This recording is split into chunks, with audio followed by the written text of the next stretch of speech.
सध्या मी अमेरिकेला असतो. त्याच्यानंतर माझं रिसर्च म्हणजे मला माहित आहे. तुला सगळंच माहिती आहे. टीचिंगची आवड होती. IIT त्यावेळेस हवा चालू होती की नाही आपल्याला IIT केलं. नागपूरला मी एमटेक तर तू अमेरिकेला एज्युकेशनसाठी गेला. आयुष्यात फेलोशिप किती घेतल्या, कशा घेतल्या, आणि मग IIT मद्रासला PhD काय असतं आउट ऑफ इंडिया जाण्यासाठी म्हणजे कशासाठी गेला होता नेमका? पोस्टडॉक साठी तुम्हाला फेलोशिप मिळते. तिथे राहण्याचा खर्च कव्हर करतो तुमचा. जेव्हा तू अमेरिकेला जात होता त्याच्यासाठी काही एंट्रन्स एक्झाम राहते? किती वर्षाचा राहते? मला की कोणी मला म्हणत नाही सध्या असं सिरियस होता की आपण सॅलरी नसते विचारत.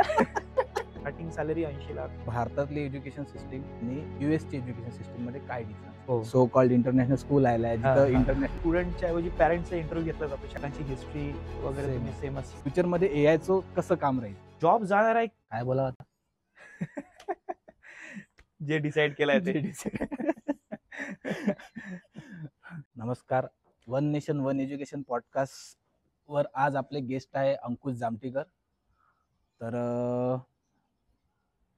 मी परिचय नाही करून देत सर, तुम्हीच तुमचा परिचय करून द्या. नमस्कार प्रणय. तसं प्रणय हा माझा बालपणीचा मित्र आहे, तर त्यामुळे मी त्याला डायरेक्ट प्रणय आणि तू direct याच्या फॉर्मॅलिटी मधून आपण निघून जाऊ.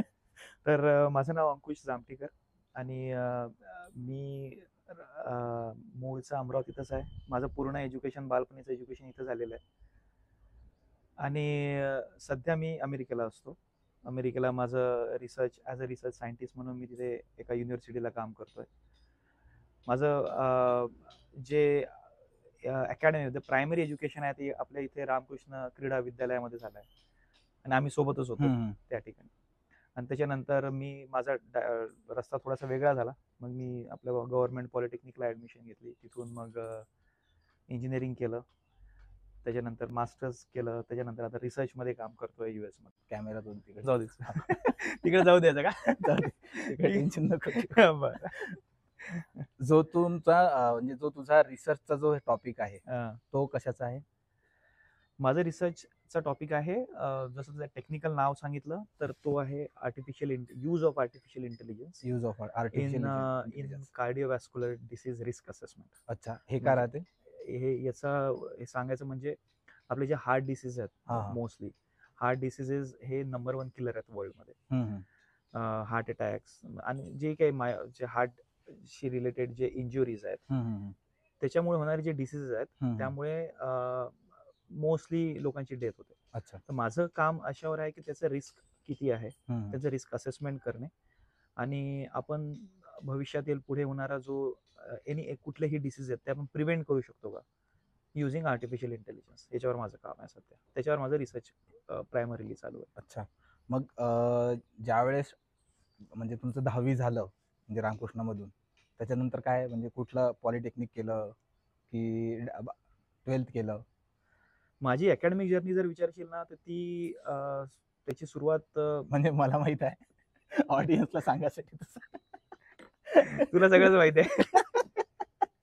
तू सांग बरं. ठीक आहे, ऑडियन्स साठी मी सांगतो की माझी प्रायमरी एज्युकेशन 8वी 9वी 10वी इथं झालेलं आहे. त्याच्यानंतर 2 ऑप्शन्स असतात, तुलाही माहिती आहे. 2 म्हणजे मल्टिपल ऑप्शन्स असतात, पण प्रायमरीली आपलं एक असते का इंजिनिअरिंग क्षेत्रात जर तुम्हाला जायचं आहे तर आपण करतो एक तर पॉलिटेक्निक डिप्लोमा, ज्याला इंजिनिअरिंग डिप्लोमा म्हणतात, आणि दुसरं जर तुम्हाला इंजिनिअरिंगच्या कडे डायरेक्टली जायचं तर तुम्ही 11वी 12वी करता, त्याच्यानंतर इंजिनिअरिंग कडे ऍडमिशन घेता.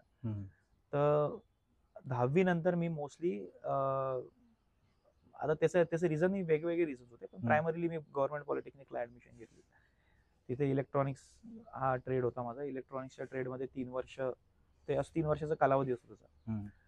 आणि त्याच्यानंतर तुम्हाला मग डायरेक्ट सेकंड इयरला कारण तुम्ही ऑलरेडी 3 वर्ष याच्यात इन्व्हेस्ट केले आहेत, त्यामुळे तुम्हाला डायरेक्ट सेकंड इयरला इंजिनिअरिंगला ऍडमिशन मिळते. अच्छा, आणि मोस्टली मला वाटते महाराष्ट्रात तेच पॅटर्न आहे का डिप्लोमा केल्यानंतर तुम्हाला डायरेक्ट सेकंड इयरला ऍडमिशन मिळतं. तर त्याच्यानंतर माझं इंजिनिअरिंग झालं गव्हर्नमेंट इंजिनिअरिंगला, आणि ते 3 वर्ष तिथे काढल्यानंतर मग मी नागपूरला गेलो माझ्या नेक्स्ट एज्युकेशनसाठी. अच्छा, नेक्स्ट एज्युकेशन कशात घेतलं? नेक्स्ट एज्युकेशन म्हणजे त्याचा पुढचा टप्पा. म्हणजे मला असं होतं आधीपासून का थोडा, जेव्हा मी डिप्लोमा करत होतो किंवा इंजिनिअरिंग करत होतो, असं होतं की मला अकॅडमिक क्षेत्रात जायचं आहे, प्रोफेसर व्हायचं किंवा प्राध्यापक त्या क्षेत्रात जायचं आहे. टीचिंगची आवड होती. तर मग ते करण्यासाठी काय त्यावेळेस मला एवढं काही माहित नव्हते, तेव्हा मला असं वाटलं का नाही इंजिनिअरिंग नंतर आपण प्राध्यापक बनू शकतो.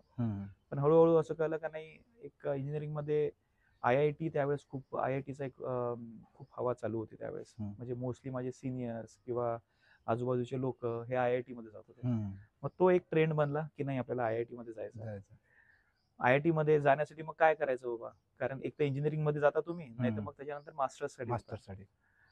तर मग मास्टर्ससाठी मग एमटेकची म्हणजे एमटेक म्हणतो ते, डिग्री एमटेक असते आणि गेटची एक्झाम असते. ओके. तर मग ती गेटची एक्झाम करण्यासाठी मी इथं ट्राय केलं अमरावतीला असताना, आणि इथून त्यावेळेस काही झालं नाही. अच्छा. त्याच्यानंतर दुसरा अटेम्प्ट दिला, त्याच्यात सक्सेसफुल झालो.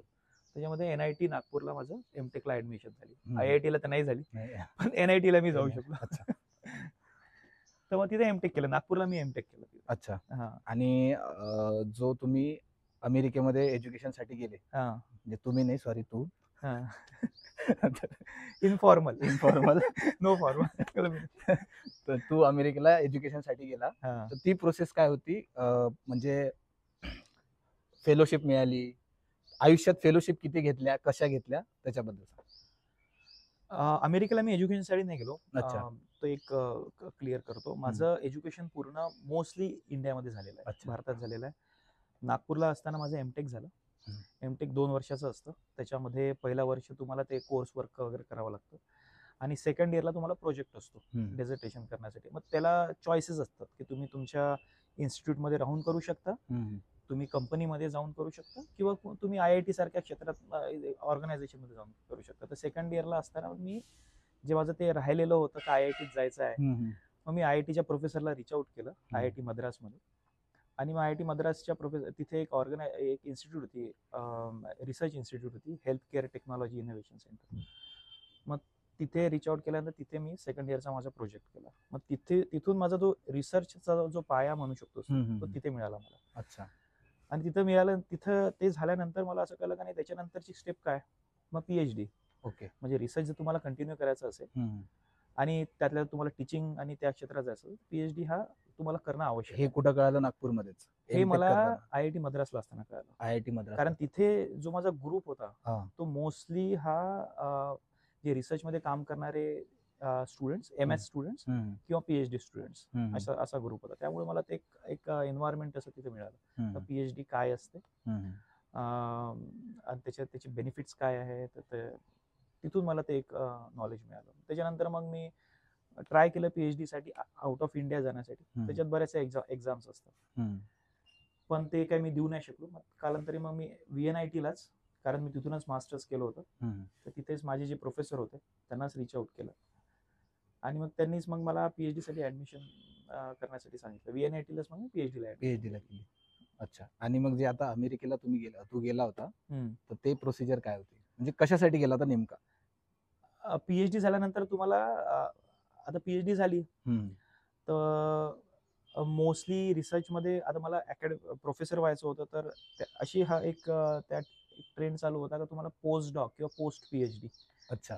PhD झाल्यानंतर एक असतं पोस्ट डॉक्टरेट ज्याला म्हणतो.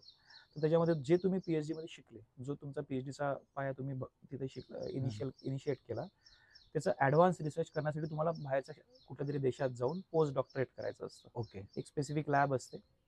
मग मी तिथे अमेरिकेला एक म्हणजे आपले इंडियनच आहेत, डॉक्टर, माझे मेंटर डॉक्टर सेनगुप्ता म्हणून, त्यांना मी अमेरिकेत रिच आउट केलं.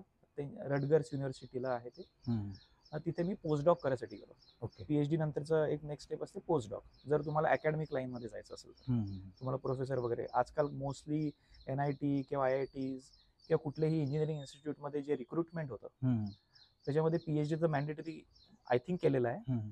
पण त्याच्यानंतर जर ऑन टॉप ऑफ दॅट जर तुमच्याकडे ऍडिशनल काही क्वालिफिकेशन असेल, जर तुम्ही पोस्ट डॉक कुठल्या बाहेरच्या युनिव्हर्सिटीमधून केलं असेल तर थोडं त्याचं एक बेनिफिट मिळतं. तर त्या पोस्ट डॉक करण्यासाठी मग मी अमेरिकेला गेलो. आणि जेव्हा तू अमेरिकेला गेला तेव्हा फेलोशिपने गेला की स्वखर्चावर गेला? पोस्टडॉक साठी तुम्हाला फेलोशिप मिळते. अच्छा. Government of Maharashtra, government of India? नाही, जेव्हा तुम्ही इंडियाच्या बाहेर जातात त्याच्यातही मिळते. तुम्ही जर तुमच्या इंडियन इन्स्टिट्यूट कडून जर बाहेरच्या इन्स्टिट्यूट मध्ये जात असाल तुम्ही एनरोल आहे इंडियन इन्स्टिट्यूटमध्ये आणि त्यांच्या थ्रू जर जात असाल बाहेर तर तुम्हाला फेलोशिप मिळते तुमच्या प्रायमरी इन्स्टिट्यूट. पण माझं एज्युकेशन झाल्यानंतर मी तिथे गेलो, त्यामुळे मला जे फेलोशिप मिळाली त्या तिथल्या गव्हर्नमेंट इन्स्टिट्यूटची मिळाली. ओके. आणि ती फेलोशिप किती होती? फेलोशिप ही साधारण तिथे राहण्याचा खर्च कव्हर करतो तुमचा. अच्छा. आणि तुमचा ट्रॅव्हलिंग खर्च, राहण्याचा खर्च पूर्ण तो कव्हर होतो. ही साधारण असते फेलोशिप. ती राहण्याचा खर्च, ट्रॅव्हलिंग खर्च आणि तुमचे बेसिक जे नीड्स आहेत तिथे ते तो करू, म्हणजे साधारण तेवढी असते. म्हणजे पीएचडी ला असताना मला 35,000 मिळायचे, स्टायपेंड मिळायचं. अच्छा. तिथल्या करन्सीमध्ये सांगायचं झालं तर ते जवळपास $1,200 किंवा $1,500 अशा प्रकारची फेलोशिप मिळते. आणि जेव्हा तू अमेरिकेला जात होता त्याच्यासाठी काही एंट्रन्स एक्झाम राहते का? म्हणजे पोस्ट काय म्हटलं तू? पोस्ट डॉक साठी. म्हणजे मी एवढा शिकलेलो नाही त्याचं तर पोस्ट डॉक साठी ती एखादी म्हणजे जसं इकडे नीटची एक्झाम जशी एंट्रन्स आहे, ठीक आहे, तर तिकडे पोस्ट डॉक साठी काही एंट्रन्स वगैरे द्यावं लागते का? तर त्याची प्रोसिजर काय?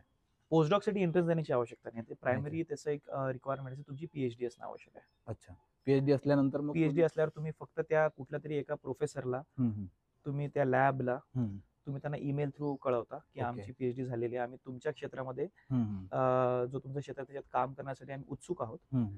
आणि त्यांना जर आपलं प्रोफाईल आवडलं तर मग ते आपल्याला परत बोलवतात, इंटरव्ह्यू घेतात. मग ते अशी एंट्रन्स एक्झाम देण्याची काही आवश्यकता नाही. पोस्ट डॉक साठी तरी नाही. पण तुम्ही बाहेर MS करण्यासाठी जात असाल तर मग तुम्हाला त्या इंग्लिश च्या काही एक्झाम्स असतात, GRE आहे, टॉफेल आहे, मग त्या प्रकारच्या एक्झाम तुम्हाला द्याव्या लागतात. अच्छा. मग आता पोस्ट डॉक झालेला आहे, किती वर्षाचा राहते ते? पोस्ट डॉकचा खरा अर्थ म्हटलं तर पोस्ट डॉक्टरेट. तुमचं डॉक्टरेट झाल्यानंतर तुम्ही जो एक्सपिरियन्स घेता. म्हणजे तू डॉक्टर तुला लागलेला आहे? हा, म्हणजे डॉक्टर अंकुश जामटेकर आहे तू सध्या? पीएचडी हो. हालाकी कोणी मला म्हणत नाही सध्या, मला माहित सॉरी. तर म्हणजे सध्या तू डॉक्टर आहे. टॉपिक काय सुरू होता आपला? पोस्ट डॉक साठी लागणारी फेलोशिप आणि किती वर्षाचं असतं? किती वर्षाचं असतं पोस्ट डॉक? हा एक्सपिरियन्स आहे पीएचडी नंतरचा. त्यामुळे तशी अशी लिमिट नाही आहे. म्हणजे तुम्ही 5 वर्षी करू शकता, 10 वर्षी करू शकता. मग तू किती वर्षात केलं? तर माझी जी युनिव्हर्सिटी होती तिथे मला त्यांनी इनिशियल 2 वर्षाचं पोस्ट डॉक केलं होतं. तर 2 वर्ष मी 22 ला गेलो, 2022 ला, आणि 2 वर्ष मी तिथे पोस्ट डॉक्टरेट केलं. आणि असं सिरियस होता सिरियस नाही होता तू बोल. 2 वर्षाच्या पोस्ट डॉक नंतर मग आता मला त्यांनी पोझिशन ऑफर केली तिकडे. अच्छा. मग माझं पोस्ट डॉक झालं तिथलं. झालंय. कुठल्या पोझिशनवर दिलंय? Research position. तिथं मग तुम्ही म्हणजे तुला जे जायचं होतं किंवा टीचिंग फील्ड मध्ये, टीचिंग फील्ड सोबत रिसर्च आहे. माझ्या गोष्टी कशा इव्हॉल्व्ह होत गेल्या. म्हणजे आपल्याला कसं आधी माहित नसतं, दुरून आपल्याला कळतं डोंगर साजरा. बस आपण जेव्हा जातो ना तेव्हा आपल्याला ही पण गोष्ट आहे, त्याच्या मागे आपल्याला हे पण करू शकतो. आधी मला फक्त टीचिंगच करायचं होतं. जेव्हा मी रिसर्च मध्ये आलो तर मला रिसर्च कळलं काय आहे रिसर्च. तिथे गेल्यानंतर मला म्हणजे आहे इंटरेस्ट आहे, पण मग रिसर्चची वेगळी एक स्ट्रीम आहे. मी तिथे टीचिंग नाही करत, पण तिथे मी माझ्याकडे टीम आहे, त्यांना मग मेंटर करतो. म्हणजे काही प्रोजेक्ट्स असतात रिसर्च ओरिएंटेड, तर त्यांना सांगतो. म्हणजे अकॅडमिक टीचिंग आणि रिसर्च मेंटरशिप हे ते करत असतो तिकडे. ओके. मग आता ज्या पोझिशनवर तू काम करताय ऍज अ रिसर्चर म्हणून की सायंटिस्ट म्हणून? रिसर्चरच आहे मी. रिसर्च ही खूप जनरल टर्मिनॉलॉजी आहे. अच्छा. है ना, जसा राजनैतिक नेता तशी रिसर्च करणारा रिसर्चर. तर मी रिसर्चर आहे, पण माझं टायटल पोझिशन सध्या तिथे रिसर्च असोसिएट. आणि काय सॅलरी वगैरे, म्हणजे सगळ्यात महत्वाचं मोटिवेशन काय आहे की सॅलरी किती आहे? सॅलरीचा आता डिप्लोमॅटिक आन्सर नाही देत. डिप्लोमॅटिक म्हणजे ऑडियन्सला कळू दे आमच्या, किंवा अमरावतीतला मुलगा अमेरिकेत जाऊन किती पैसे छापताय म्हणून. सॅलरी सफिशियंट असते, म्हणजे जास्तही नाही कमी नाही.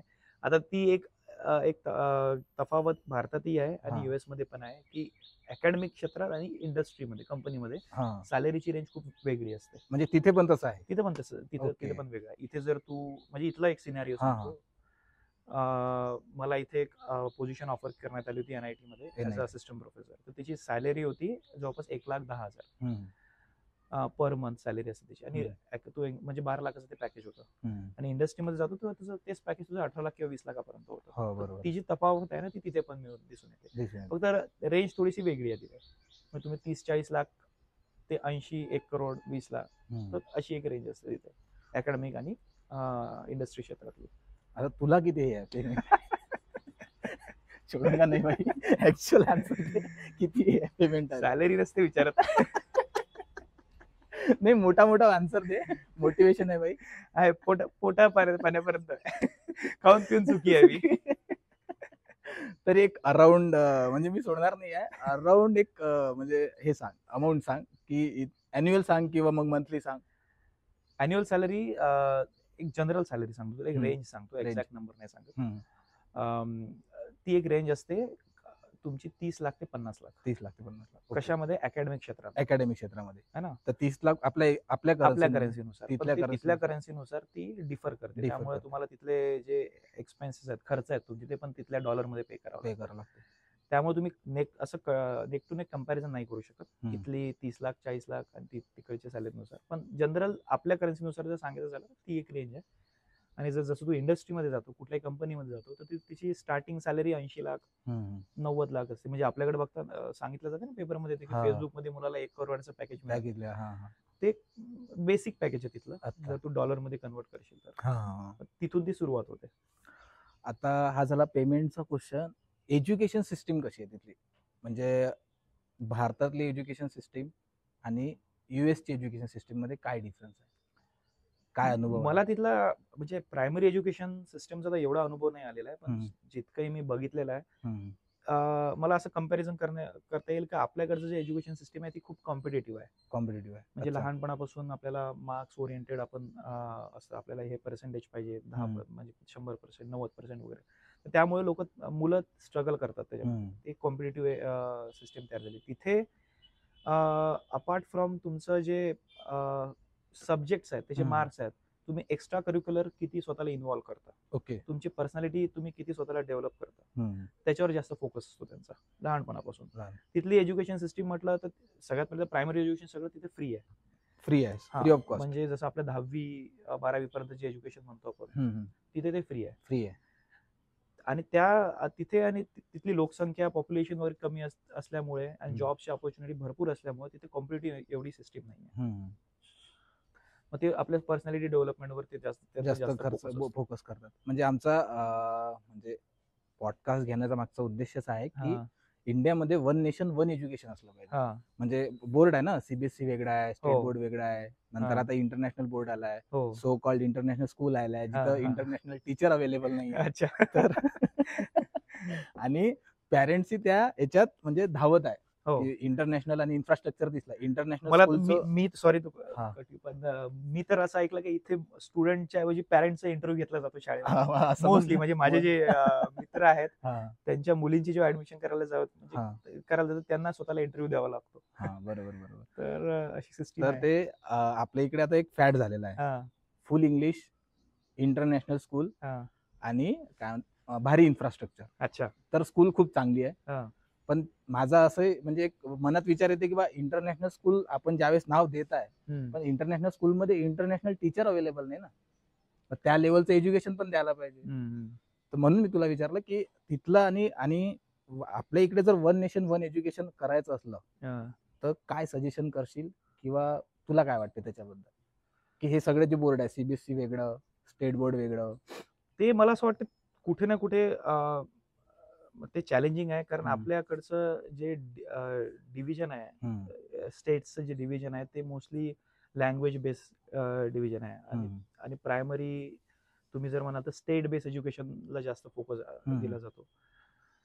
मला असं वाटतं ते पण अतिशय योग्यच. आपण सगळे त्याच्यामधून शिकलेलो आहे. फक्त तिथले जे टीचर्स आहेत त्यांना रिसोर्सेस अवेलेबल करून देणे, योग्य रिसोर्सेस अवेलेबल करून देणे. आपल्याकडे टीचर्स कमी नाही आहेत, चांगले शिकवतात. फक्त त्यांना, मला असं वाटतं त्यांना तेवढे एज्युकेशनचे जे रिसोर्सेस आहेत ते अवेलेबल नाही आहेत. टेक्नॉलॉजी सोबत कोप अप करणारे ते जर तुम्ही अवेलेबल करून दिले तर मला असं वाटतं थोडा इम्प्रुव्हमेंट होईल. म्हणजे आपल्या इकडे जर स्टेट नुसार लँग्वेज बॅरियर आहे, हा पण सिलेबस जर आपण व्यवस्थित सेट केला हा आणि लँग्वेज नुसार, समजा आता तामिळमध्ये आहे, तामिळनाडूमध्ये जर आपल्याला तो सिलेबस टाकायचा आहे तर हम्म. तामिळ लँग्वेज मध्ये आपण टाकू शकतो. म्हणजे हम्म. आज मला असं वाटते.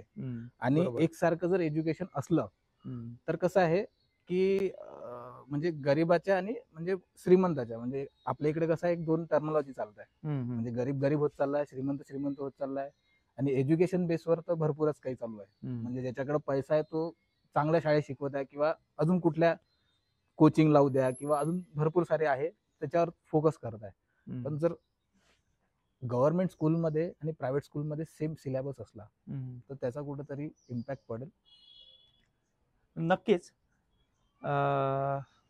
मला असं वाटतं की तो एक बॅरियर तो नेहमी राहणारच आहे. कुठे ना कुठे तो बॅरियर राहणार आहे.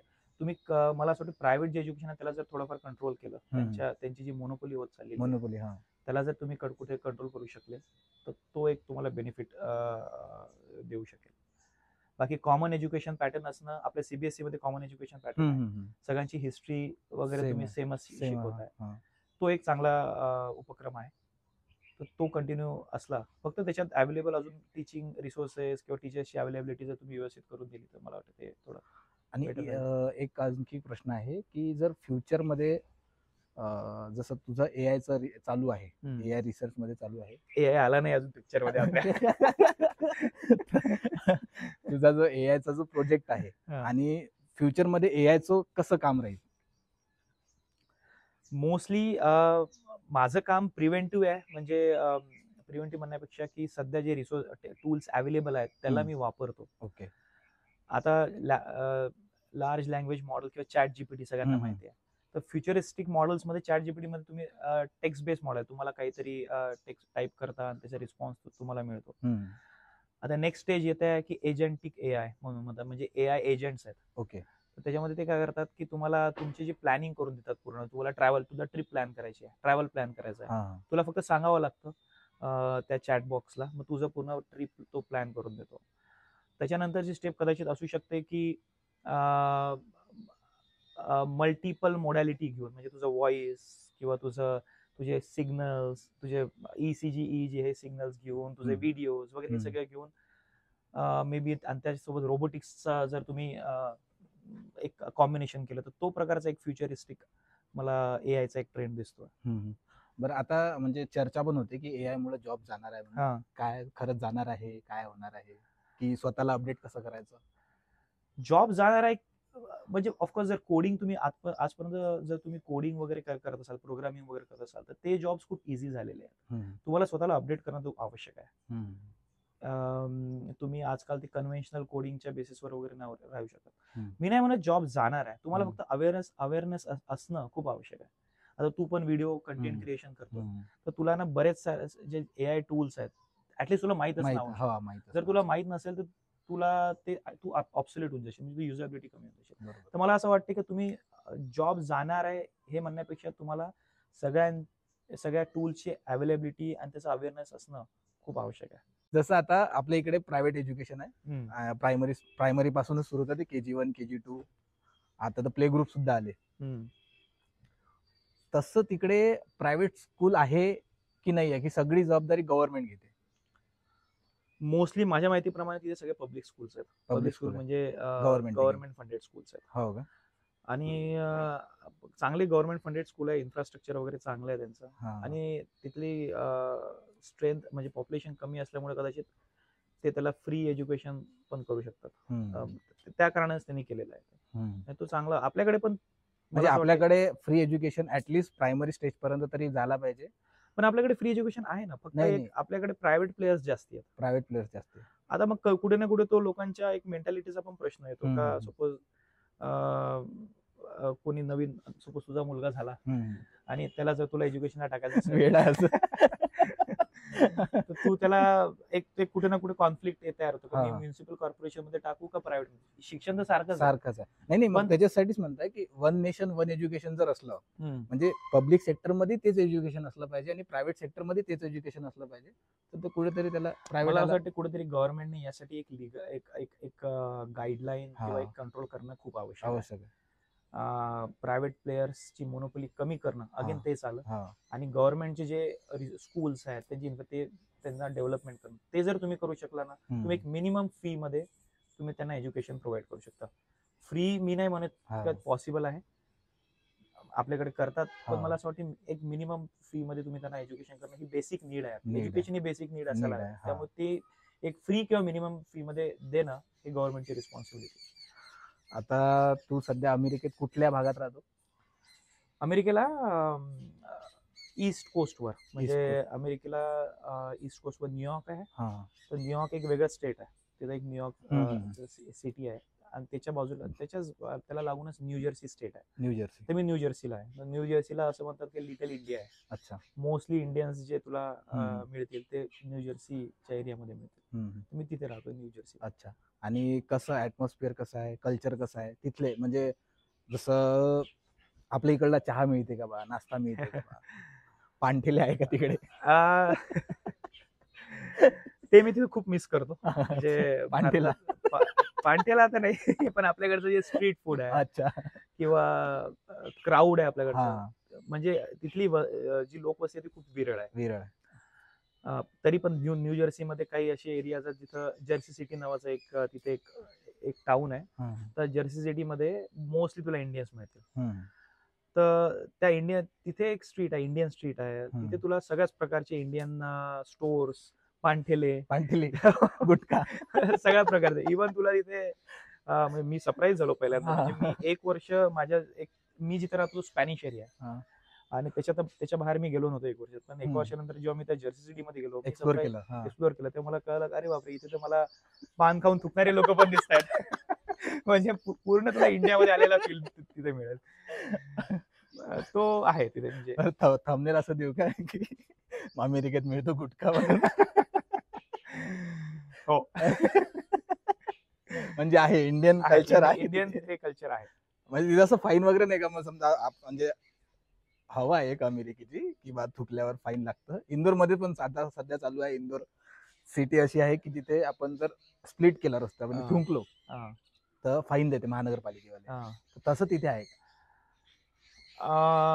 म्हणजे मी तरी असं बघितलं नाहीये की थुकल्यावर कुठं तुम्हाला ऑब्झर्व करतोय, फाईन देतोय. पण तिथे तिथली लोकांची जी एक मेंटॅलिटी बनलेली आहे ना, म्हणजे तिथले जे लोक आहेत, म्हणजे नेटिव्ह लोकांची किंवा आपल्याकडचे गेलेले लोक, पण तिथल्या लोकांची अशी मेंटॅलिटी झालेली आहे का नाही आपण नाही करायला पाहिजे, किंवा चुकून एकदा झालं की कचरा जरी पडला तरी मग ते उचलून घेतील डस्टबिन मध्ये. जागोजागी डस्टबिन असतात तिथे टाकतील ते. ती म्हणजे फाईन किंवा रुल्स अँड रेग्युलेशनच्या पलीकडे जाऊन त्यांची बियॉन्ड गोष्ट आहे ते, तशी झालेली मॅच्युरिटी वाली गोष्ट आहे. तशी इंडियन स्ट्रीटवर होतं. बरेच मी बघितलेलं आहे, पण तिथे असं कोणी एवढं लक्ष नाही देत. म्हणजे फाईन वगैरे तुझ्या समोर तर नाही आलं? माझ्या समोर. आणि बाकी इकडे जिथे इंडियन नाही राहत तिथे असं काही ऑब्झर्व केलं? नाही, फाईन वगैरे मी तरी बघितलेलं नाही. तिथे बाकी रूल्स आहेत, म्हणजे ट्रॅफिकचे रूल्स खूप स्ट्रिक्ट आहेत तिथे. स्ट्रिक्ट आहे.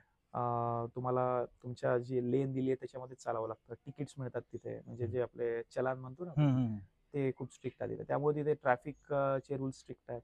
आणखी अजून काय सांगू शकतो? लोक थोडे पोलाइट आहेत, शांत लोक आहेत. आपले इंडियन लोक तिथे ते पण पोलाइटच आहेत. गेले असं झाल्यावर म्हणजे तिथे गेल्यावर ते झाले असं. तर असं ओव्हरऑल कल्चर आहे तिथे. म्हणजे असं ऍज अ ह्युमन म्हणजे माणुसकी कशी आहे तिथे? म्हणजे माणुसकीचं कल्चर कसं आहे? म्हणजे हेल्पिंग नेचर आहे की म्हणजे एक्झॅक्टली माणूस तिथला निथला सारखाच आहे. म्हणजे त्याचं कंडिशनिंग लहानपणापासून कसं झालंय ते थोडा डिफर करतो. ओके. तिथे लोकांचं नो डाऊट हेल्पिंग नेचर, मला असं वाटते हेल्पिंग नेचर आहे, पण त्याच्यापेक्षा जास्त हेल्पिंग नेचर आपल्या भारतीय लोकांचं. भारतात तू कुठे जाशील किंवा तरी खूप इव्हन पुण्याला, अमरावतीमध्ये लोक तुम्हाला हेल्प करतात. तिथे लोकच कमी आहेत, म्हणजे विरळ वस्ती असल्यामुळे. तरी तुम्ही जर स्वतःहून येणारे लोक मला असं वाटते कमी आहे. तुम्हाला स्वतःहून रीच आउट करावं लागतं त्यांना की हा मला ही हेल्प पाहिजे, मग ते करतात. ओके, म्हणजे स्वतःहून. जसं आपल्या इकडे आता श्रीमंत होत चाललेला आहे आणि गरीब होत चाललेला आहे. म्हणजे डेटा सांगते की जो 15,000 रुपये महिना कमावते तो 60% श्रीमंतामध्ये, भारताच्या 60% श्रीमंतामध्ये बसते. आणि जो 1 लाख कमावते तो मग तो 1% मध्ये गेलेला आहे. हम्म. तर तिथे काय कल्चर आहे नेमकं, म्हणजे गरीब आणि श्रीमंताचं कसं कल्चर आहे? गरीब आणि श्रीमंत जनरल टर्मिनॉलॉजीज आहेत, तिथे पण आहेत. तिथे तुला होमलेस लोक मिळतील. गरीबचा कन्सेप्ट म्हणजे काय, म्हणजे जे होमलेस लोक आहेत त्यांना गरीब म्हणणार, की जे इन्कम ज्यांचं कमी आहे त्यांना तू गरीब म्हणणार. तो एक खूप जेनेरिक टर्मिनॉलॉजी आहे, पण तिथे पण आहे. पण तिथे एम्प्लॉयमेंट जर म्हणशील ना, तिथे मिनिमम वेज ठरवून दिलेला आहे गव्हर्नमेंटने. ओके. म्हणजे एखादा साफसफाई कर्मचारी जरी असेल तरी त्याचं मिनिमम वेज एवढं असलंच पाहिजे, त्याच्या खाली कुठलीच ऑर्गनायझेशन त्याला देऊ शकणार नाही. त्यामुळे तिथे ती स्थिती एक चांगली आहे.